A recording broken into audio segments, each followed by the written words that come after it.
oportunidade de reflexões.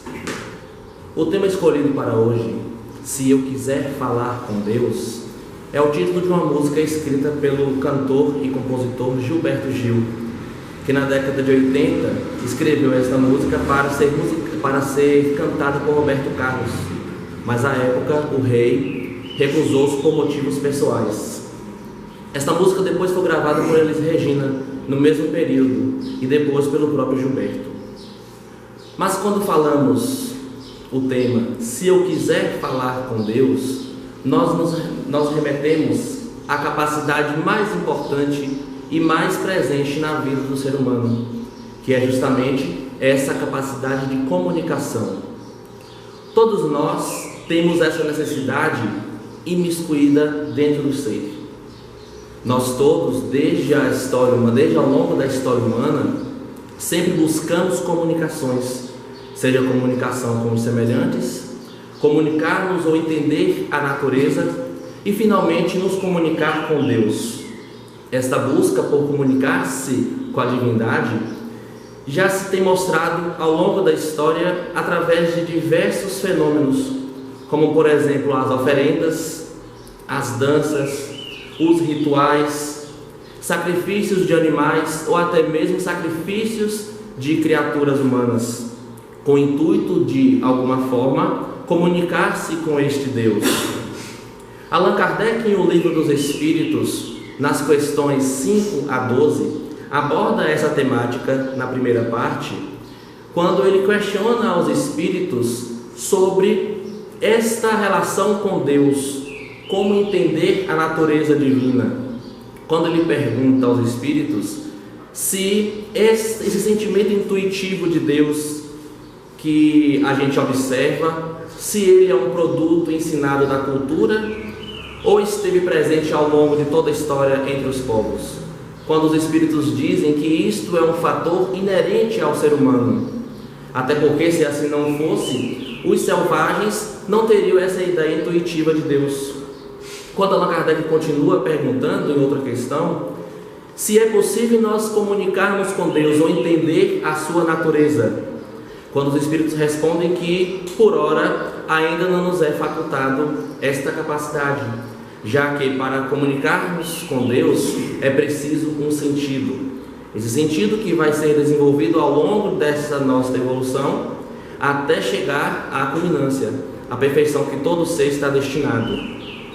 Mas, quando nós entendemos esse fenômeno de comunicar-nos com Deus, ao longo da história a gente percebe esse esforço sobre-humano, apesar de que, ainda assim, nós não iremos lograr êxito. Os próprios Espíritos falam isso: não vos percais neste labirinto do qual não lograreis sair. É mais fácil nós analisarmos o nosso íntimo, fazermos uma autoavaliação, combatermos as nossas imperfeições para progredirmos, porque entender a natureza divina é um processo natural, é algo que vamos alcançar em algum momento de nossa história, mas que nessa fase terrena, nessa fase de mundo de provas e expiações, ainda não. E para a gente comunicar-se com Deus, nós temos que entender que não é preciso rituais, não é preciso a gente utilizar de objetos, talismãs, quaisquer fenômenos ou atitudes externas. Não é preciso se isolar, não é preciso gritar, não é preciso ter intermediários humanos para nos comunicar, para falar com Deus, para entender essa conexão divina que há dentro de nós. Muito nos basta esse processo de introspecção, de silenciar a voz, de alcançar uma serenidade e finalmente entender um pouco de nosso íntimo. Deus está dentro de cada um de nós. Deus está também na natureza. Muitas vezes buscamos Deus nos fenômenos externos, na vida comum, no dia a dia, mas Deus está presente dentro da gente desde quando nós fomos criados, simples e ignorantes.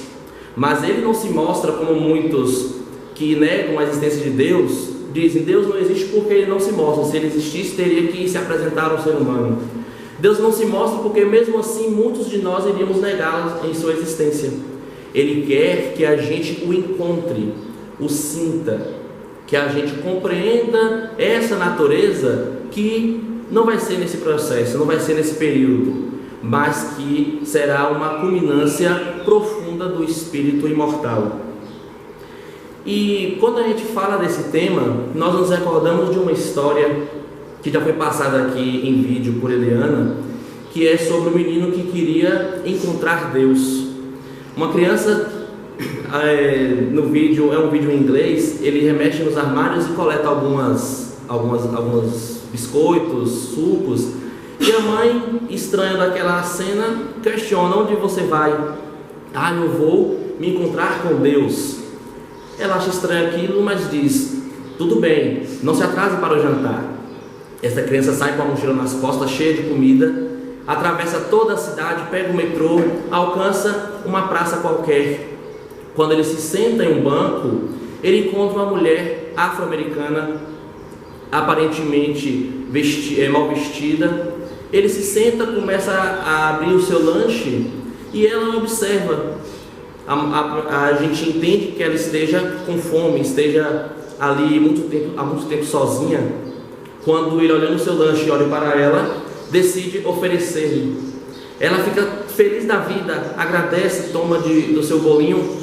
Também ele dá um suco para ela. Eles dois começam a rir, observam o ambiente, apontam os pássaros, as árvores, se divertem naquele momento. Quando finalmente dá o horário, ele corre para casa.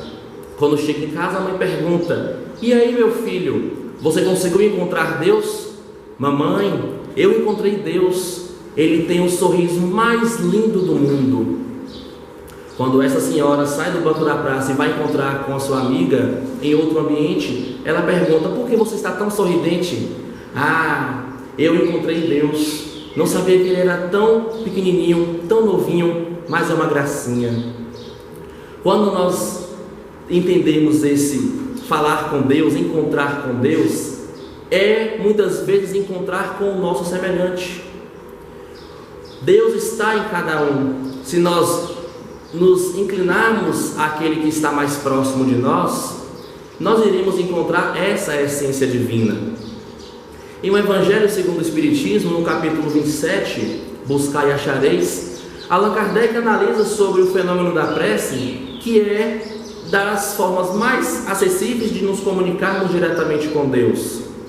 E ele traz algumas falas de Jesus, como por exemplo, sugestões que ele dá aos seus discípulos.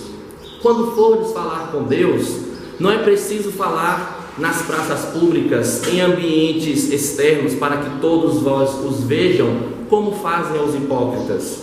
Para falar com Deus, basta que você se recolha em um ambiente fechado, em um quarto.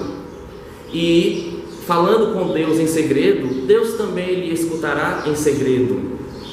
Não é preciso também que vocês falem muitas palavras, porque não é o excesso do que se comunica que vai atender a Deus, mas sim a sinceridade. Deus sabe o que cada um de vós precisa, antes mesmo que vós os peçais. E finalmente, se quando for falar com Deus, lembrar-vos que existe alguém que tenha algo contra vós, deixai a vossa oferenda ao altar e ide reconciliar-vos com teu irmão, para que assim possas falar com Deus com um coração puro. É aquele ensinamento do perdão. Não é possível falar com Deus, não é possível buscar essa essência divina se estivermos com mágoa, se tivermos alguém que tenha algo contra a gente. Porque para se comunicar com aquela nossa essência é preciso leveza, é preciso pureza. E para isso, um coração amargurado não tem nenhuma combinação com este processo. E para ilustrar mais ainda essas explicações do Cristo, ele conta uma parábola aos discípulos, dizendo: subiram ao templo 2 homens, um fariseu e um publicano.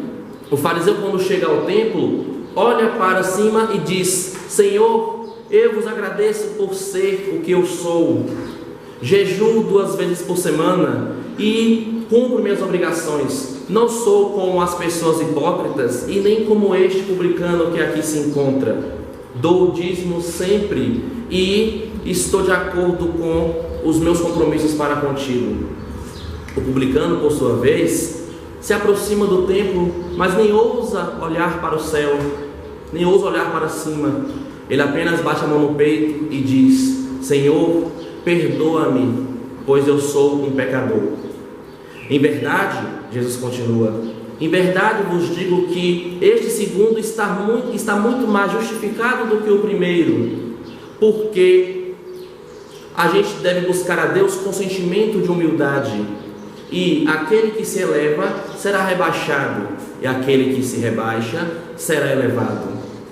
Então Jesus coloca em todos esses ensinamentos que para encontrar com Deus é preciso esse encontro interior, libertar-nos das paixões, nos livrar de todos os apegos materiais. E finalmente, quando a gente entende Jesus, que Ele próprio se declara: eu sou o caminho, a verdade e a vida, ninguém vai ao Pai senão por mim. Isto fica muito claro porque Ele, o caminho, Ele veio para mostrar como alcançar Deus.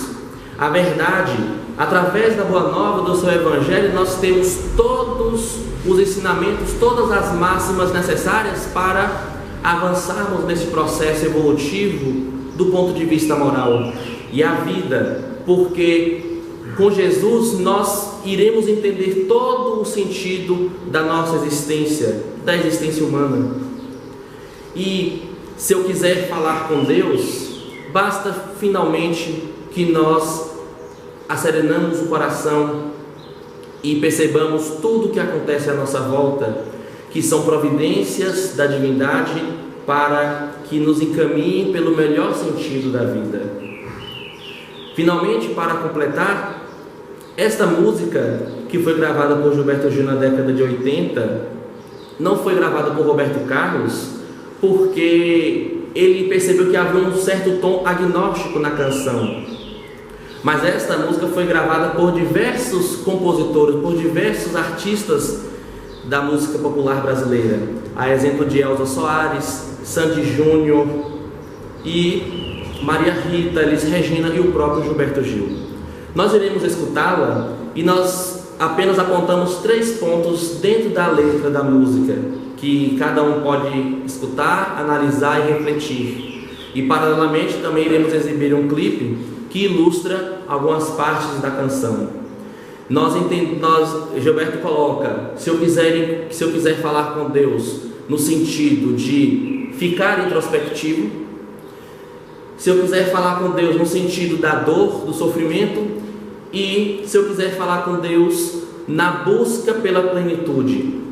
E é tão interessante como essa versão foi gravada, que ele somente coloca voz e violão para ilustrar bem sinteticamente esse sentimento de isolamento, essa busca interior, esse encontro com o seu próprio eu. Agradeço a todos pela atenção e vamos escutar.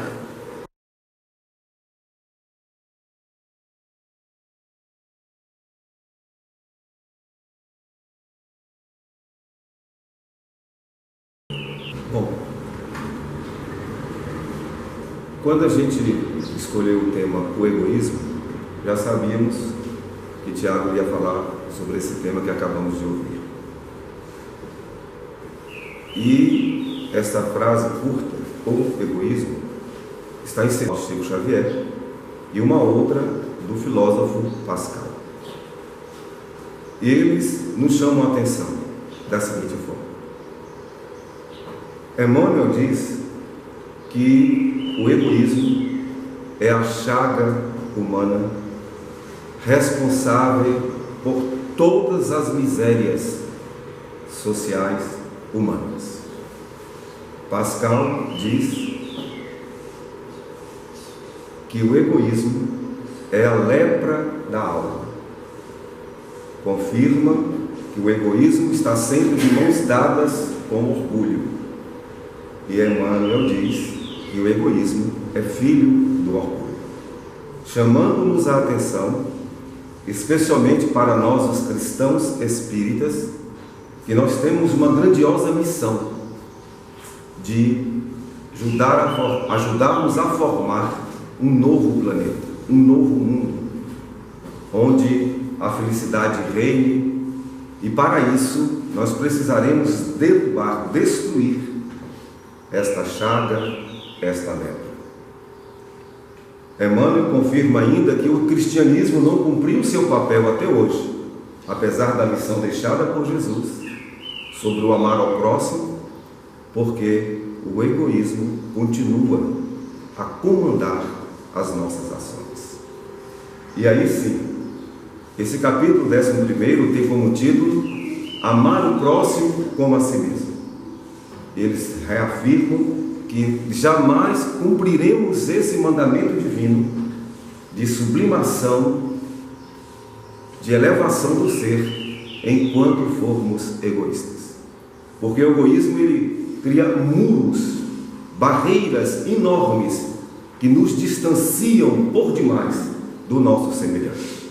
E aí nós começamos a enxergar todo mundo como pessoas que são estranhas, nos tratamos como pessoas indiferentes, temos desdém uns para com os outros, e desta forma jamais vamos acoplar o princípio do amor ao próximo, porque esses dois instrumentos, regidos pelo egoísmo, são os responsáveis por não termos conseguido ainda construir uma sociedade onde reine a paz. Essa paz que todo mundo busca, como o Tiago disse aqui, em vários lugares, buscando Deus em vários lugares, mas enquanto tivermos o egoísmo para comandar as nossas ações, os nossos pensamentos, os nossos interesses, jamais vamos cumprir esse mandamento, o que significa dizer que jamais encontraremos esta paz, esta felicidade. Ali também se comenta que Deus, Ele está separando o joio do trigo o tempo todo.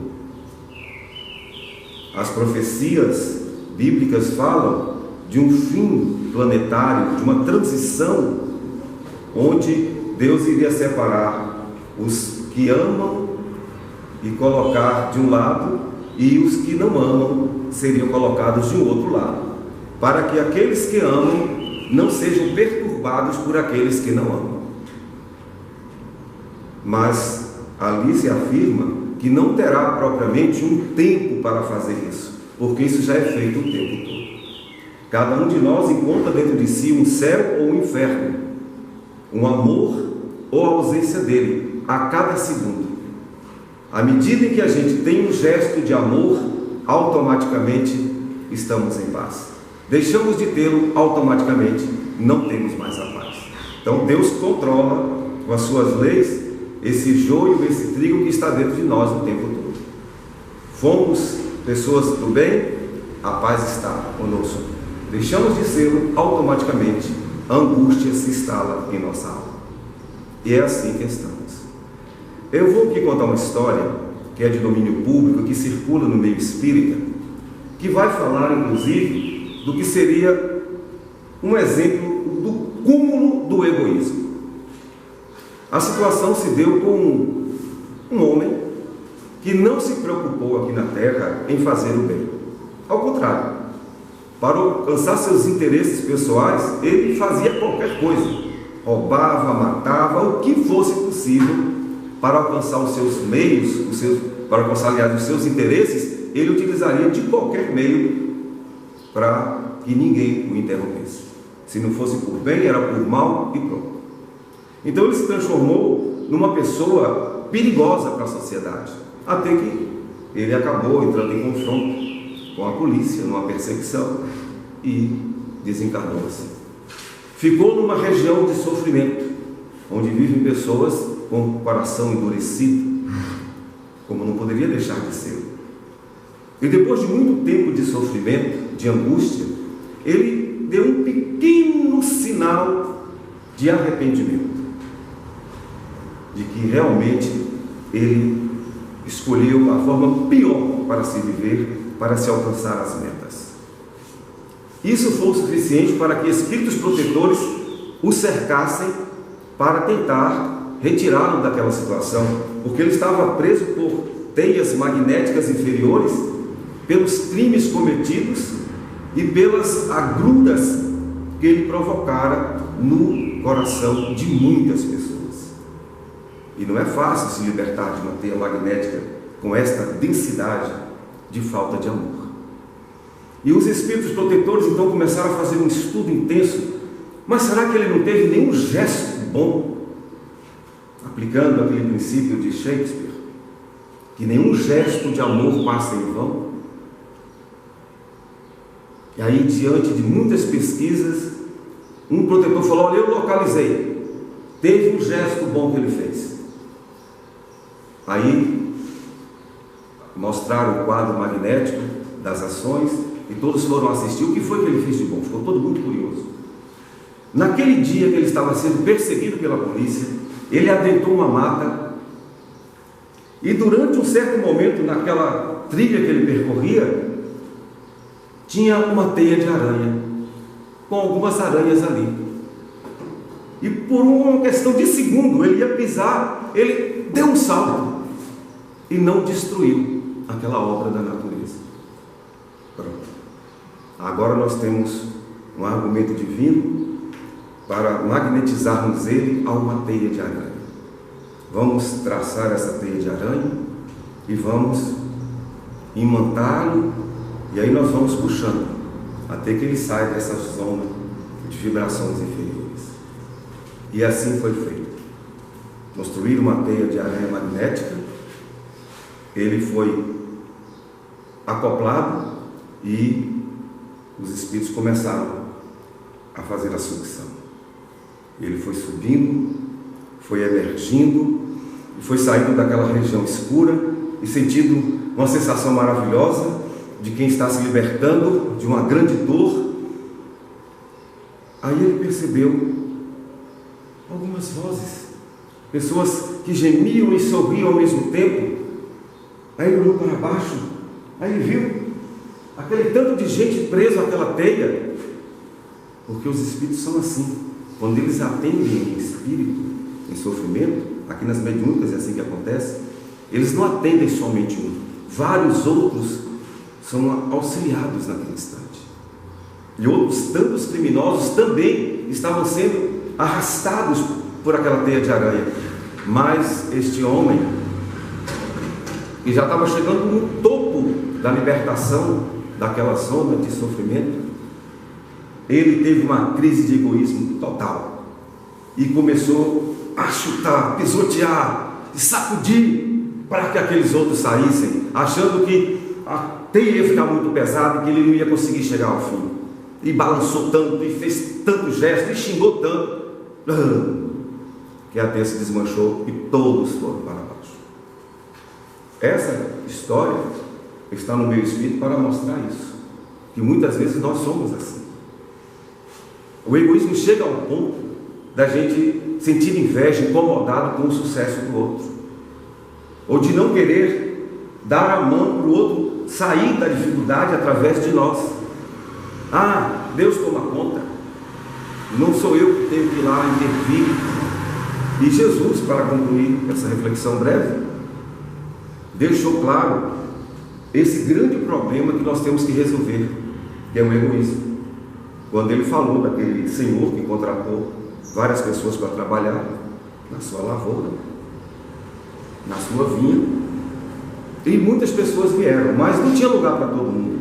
No primeiro momento, ele contratou os primeiros que trabalharam, mas no final do dia precisou de mais alguma coisa. Aí aqueles outros que não tiveram a oportunidade, mas ficaram esperando, trabalharam pelo menos 1 hora. E ao final de todo o trabalho, o Senhor pagou o salário integral para quem trabalhou o dia inteiro e pagou também o salário integral para quem trabalhou 1 hora. Pronto. Mas os que ganharam o salário integral por ter trabalhado um dia foram reclamar do Senhor. Por que eles vão ganhar o mesmo que nós, se só trabalharam 1 hora? E o Senhor disse: mas o que eu contratei com vocês não foi que vocês trabalharam um dia e vocês receberam um salário? Sim. Não já paguei? O que é que vocês têm a ver com o que eu faço com o meu dinheiro? Se eu vi que aqueles que trabalharam 1 hora não trabalharam por falta da oportunidade que eu não pude dar, mas eu resolvi compensá-los, porque o dinheiro é meu. Eu valorizo tanto a hora que eles deram como a que vocês fizeram. Então eu não vejo por que vocês estão reclamando, se eu não devo nada para vocês. Essa simples inflexão feita por Jesus mostra-nos isso, o quanto que a gente incomoda com o sucesso do outro. E para combater esse egoísmo, a gente vai ter que fazer exatamente o oposto. A gente vai ter que tentar ser instrumento para ajudar os outros a saírem da situação difícil, não servindo de pedra de tropeço no caminho de ninguém. Se não pudermos ajudar, que não atrapalhemos, mas se pudermos ajudar, que não percamos a oportunidade de jeito nenhum, que deixemos, se for o caso, os nossos interesses pessoais em último plano, se o tempo e a vida está nos convidando a sermos pontes para retirar pessoas de dificuldades diversas que se apresentam em nosso caminho. Então são essas as reflexões que nós deixamos para esta manhã, agradecendo a todos pela respeitosa atenção.